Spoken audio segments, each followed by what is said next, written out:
So, ngayon ito na yung yung mga liner. So, ayan. Ito may mga tama na rin, pero hindi pa siya nabutas. Itong ibang liner. Ayan.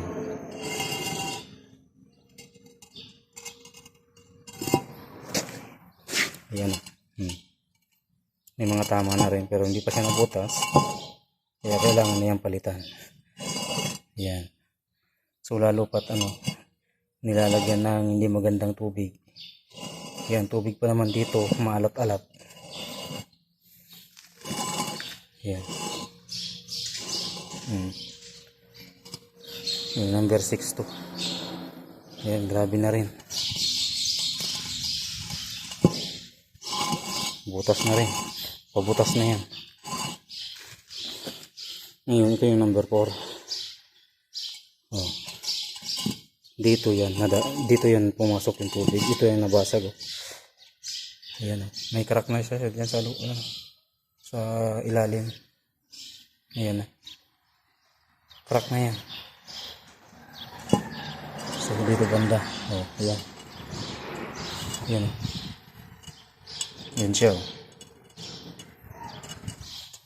Yan yung nag-crack. Yan yung dito na pumasok yung tubig.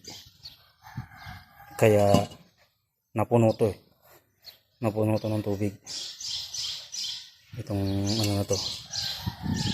Nung may piston siya, diyan yung tubig puno yan hanggang dito. Kita naman dun sa una kong video pagkabaklas ko yung head.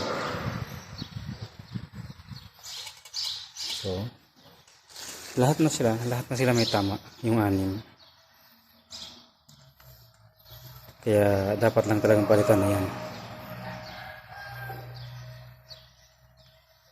Lahat na may tama. So ngayon ito magpapalit din ng piston nito. Kasi maliban sa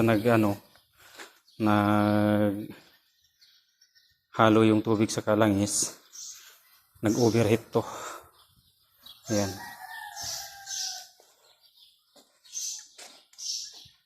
So ito na. Oh, kita nyo? Putik. Ang loob nitong black. Puro putik oh. Oh. Kada ng liner may mga putik. Ito lang ang wala. Number 6. Saka number 5, number 4, pero yun dito meron. Dito kasi yan sa may Oh. Ito yung water pump. Ito yung water pump. Galing doon, higop dito, buga dito. Kaya yan. Kaya dun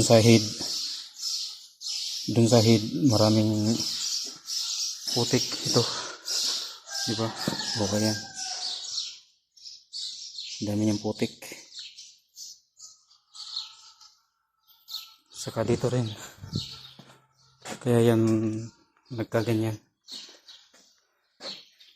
Kinakain yung liner ba? Ay, yung bakal. Basta hindi maayos na tubig ang ilagay dito, sigurado yan.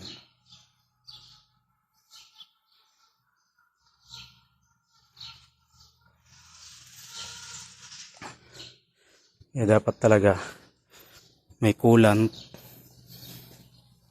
talaga, tapos kung hindi man lagyan ng coolant, at least yung iniinom na tubig ang ilagay, hindi yung ang gagaling dyan lang sa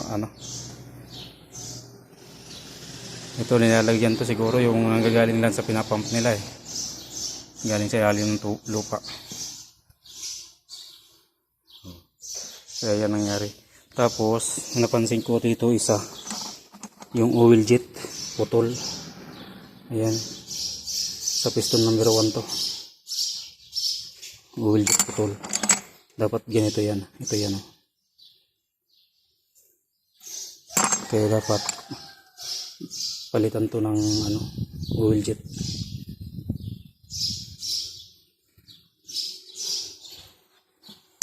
Kaya napansin ko pa dito.